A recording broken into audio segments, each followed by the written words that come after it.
uma iniciativa IPTV. CBN Campinas.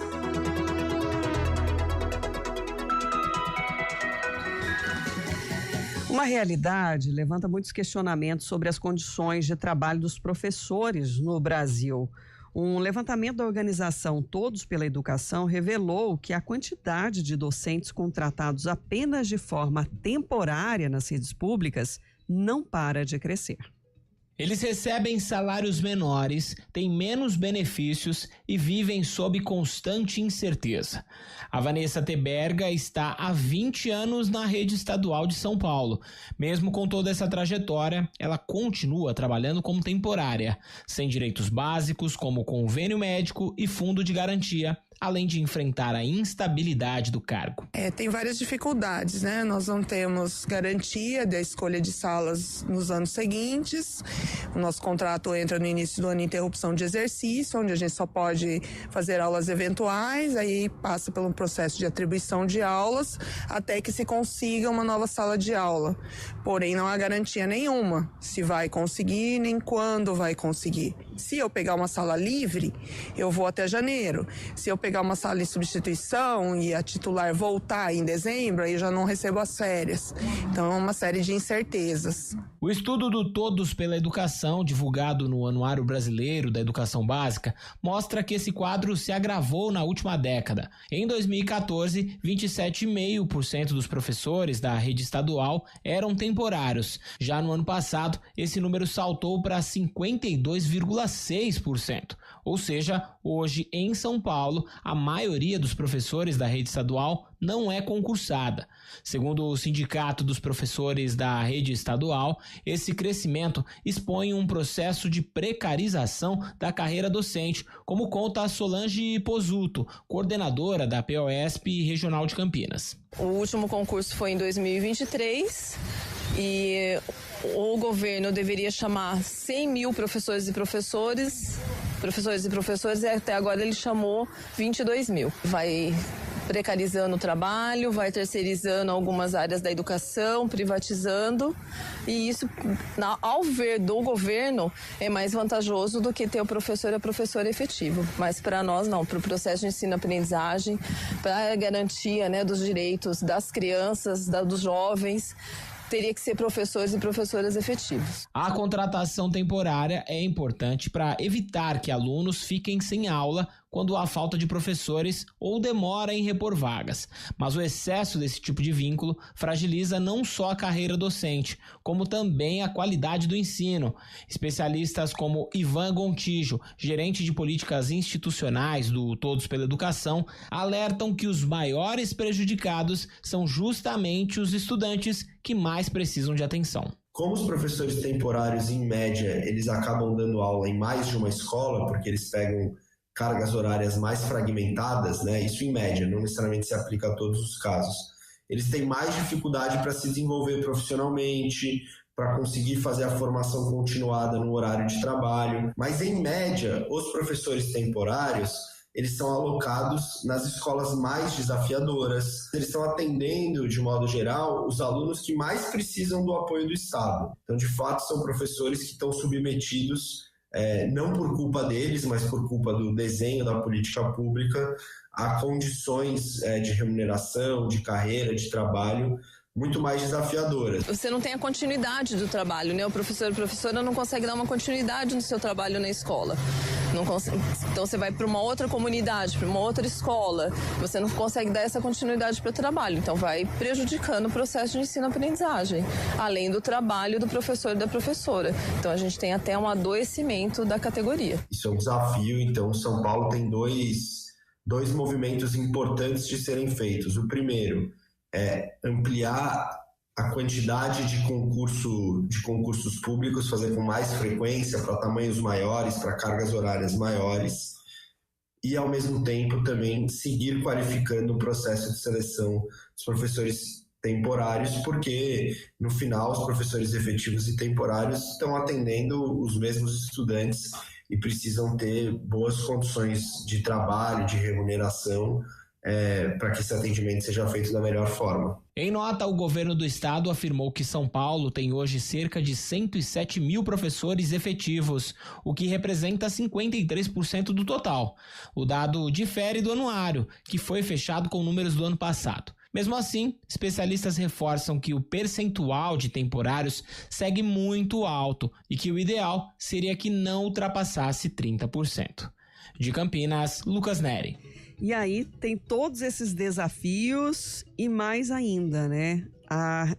O que acontece na vida prática da ameaça, por exemplo, de demissão, Felipe. Pois é, foi isso que aconteceu aqui em Campinas. Professores da Diretoria Regional de Ensino Campinas Oeste, ali no São Bernardo, que tem a sede ali no São Bernardo, né? Reivindicam estabilidade após ameaça de demissão.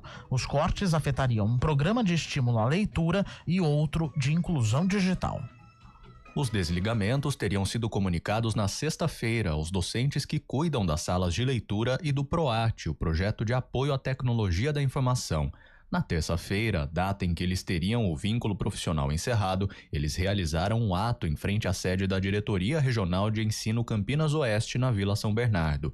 Horas antes, um áudio enviado pelas redes sociais informou que os desligamentos estariam suspensos, o que não tranquilizou a professora de História e de Sociologia, Flávia Teles.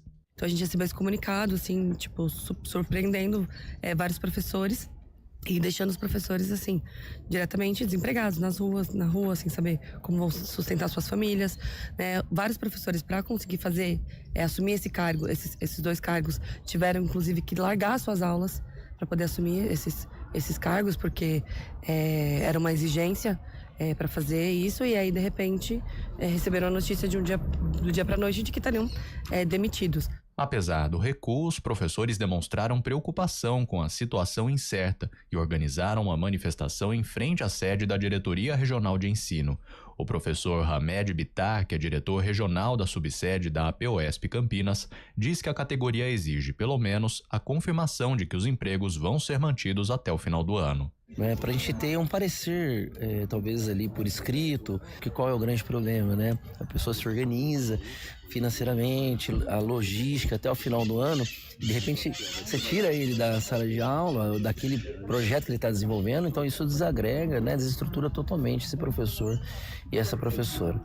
Entre os professores, há o receio de que o encerramento das duas políticas públicas prejudique a qualidade de ensino. Pós-pandemia, a gente tem uma defasagem da leitura, né, dos estudantes que é bastante forte, assim. Significaria ter bibliotecas nas escolas totalmente fechadas, assim, sem esses professores, assim.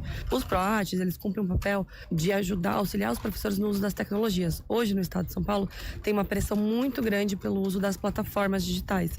E sem uma ajuda desses PROATs, desses trabalhadores, esses professores, ficam com muita dificuldade de conseguir fazer esse trabalho. A CBN Campinas procurou o governo do estado para pedir uma posição sobre o possível encerramento das salas de leitura e dos PROATs. Em nota, a Secretaria da Educação do Estado de São Paulo confirmou que os contratos dos professores seguem ativos, como prevê uma resolução estadual. A SEDUC afirma estar aberta ao diálogo e apoiar a livre manifestação e declarou que os representantes do ato foram recebidos para dialogar sobre as medidas adotadas. O governo paulista afirma que está aberto à conversa com os profissionais para avaliar possíveis ajustes e esclarecimentos necessários. De Campinas, Kevin Camada. CBN, Café com Política. Bruno Silva, cientista político e educador, também tem aí a sua experiência escolar, né, Bruno? E quando a gente fala dos desafios da educação, trazendo dados que trazem a realidade, né, desse setor e a instabilidade emocional e de trabalho de alguns profissionais, a gente percebe que tem muito ainda a avançar, né? Bom dia, Sandra. Bom dia, Felipe Pereira, a todos os nossos queridos ouvintes, né? Aquela frase sempre se faz muito presente, né? O Brasil é o país do futuro e parece que sempre será, né? Porque no final das contas, não tem futuro promissor se você não tiver professores devidamente valorizados, professores bem remunerados, condições de trabalho adequadas, enquanto a sociedade não entender que não adianta nada você bater recorde, por exemplo, de produtividade, não adianta nada você elevar PIB, não adianta nada você fazer isso se você não está crescendo de forma consistente, formando devidamente os seres humanos, formando para a cidadania, formando para a democracia, formando para poder atuar inclusive no mercado. Então acho que o principal desafio que a gente carrega é esse, né? Todo mundo fala da importância da educação, mas na hora que a gente vai ver do que é realmente importante para a educação, a gente só vê problema, né? E vamos dizer assim, um horizonte pouco otimista ultimamente, né? E detalhe, que ainda é mais dramático, no caso do estado de São Paulo, inclusive recentemente eu estive no Paraná, conversando com muitas pessoas, o estado de São Paulo está comprando um modelo que no Paraná, inclusive, muitos dos educadores, muitos dos formuladores de políticas públicas já são categóricos em afirmar, não é escola cívico-militar que traz ganho de aprendizagem. O que traz ganho de aprendizagem é a manutenção do aluno mais tempo dentro da sala de aula, com o conteúdo que está conectado, com o professor devidamente concentrado ali, conseguindo desenvolver o seu trabalho. São as escolas de tempo integral. Essas conseguem trazer ganhos mais substantivos do ponto de vista do processo de ensino e aprendizagem. Isso é um debate que lá, inclusive, eles estão fazendo. Mas aqui no estado de São Paulo, como inclusive, né, a própria figura que dirige a educação era lá, secretário lá, ainda insiste, hora ou outra, que essa questão da escola cívico-militar como se fosse a solução dos problemas. Não diz respeito ao modelo, diz respeito, né, cívico-militar, não é esse o debate. O debate tem que ser como conduzir os alunos dentro da escola, com conteúdos que façam sentido para o século XXI, com contraturnos que estimulem o estudo, o desenvolvimento, a criatividade, a habilidade, além daquilo que já é o ensino regular. Então, as escolas de tempo integral são algo que vem sendo debatidos e discutidos, porque isso impacta diretamente no ensino, impacta diretamente na qualidade. Mas para isso você tem que ter o quê, Felipe Pereira, Sandra e queridos ouvintes? Professores, né? Não existe escola sem professores, né? Não existe educação sem aqueles que vão cumprir uma função, que é uma função de acompanhar, de estimular, de desenvolver, né? Óbvio que o professor hoje não é aquele modelo que era lá atrás, de 30 anos atrás, né? Como detém todo o conhecimento e é a autoridade máxima, né? Magnânimo, não é isso. O professor hoje cumpre outras tantas funções importantes, né? Então, a função de facilitar, a função de ser um estimulador, a função de guiar nos estudos, a função de ser uma referência ali em sala de aula, um apoio e ao mesmo tempo também ensinar. Então, assim, a gente, às vezes eu olho para isso tudo e falo, até quando, né? Até quando a gente vai ficar acreditando que o Brasil vai de fato superar essa condição de ser um país do futuro e a gente vai de fato entrar no futuro de sola, né, investindo, revertendo investimento maciço em educação, em formação de qualidade, em desenvolvimento de competências, de habilidades que são importantes, não só para o mercado, mas para a vida, né? Então, acho que é mais um episódio lamentável daquilo que a gente vem acompanhando. E os meus colegas aí também, que estão, né, no ensino público, é lamentável essa condição de temporário que se tornou efetivo já há muito tempo no estado de São Paulo, né? Mais do que lamentável, infelizmente. Queria trazer aqui também para conhecimento dos nossos ouvintes, Bruno, que a Unicamp rescindiu ontem o acordo de cooperação acadêmica com o Instituto Tecnológico de Israel, pensando aí no conflito na faixa de Gaza. Lucas Neri traz mais detalhes para a gente. O reitor Paulo César Montayer justificou a decisão como protesto ao que classificou de genocídio na faixa de Gaza, destacando que as violações de direitos humanos se tornaram inaceitáveis. O convênio previa intercâmbio de estudantes, professores e projetos de pesquisa.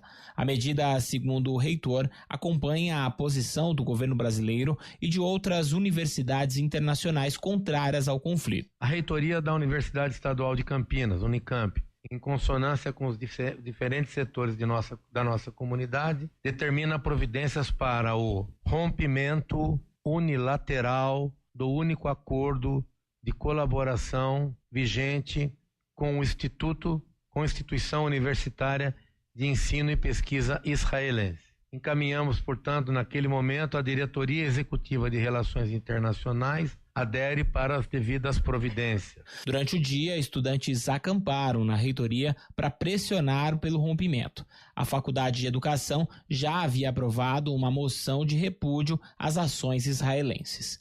De Campinas, Lucas Neri. É isso, o conflito que chega atingindo a todo canto, né, Bruno? Aí as relações. E que vai gerando cada vez mais uma situação de isolamento de Israel no cenário geopolítico internacional, com muitas pressões de todos os tipos, fazendo com que se torne um estado pária, né? A verdade é essa. Porque se a gente olhar o que aconteceu na ONU, né? Na ONU, na última semana, ficou mais do que evidente. Quando o Netanyahu subiu ali na tribuna e depois, na sequência, você teve várias delegações de dezenas de países abandonando ali o espaço do plenário em protesto, né? Da Assembleia Geral ali, abandonando o espaço e deixando ele falar para as portas e para poucas delegações que acabaram ficando ali presentes, né? Acho que o que está acontecendo ali já está mais do que evidente que não é uma guerra que se justifica nessa proporção da forma como está acontecendo.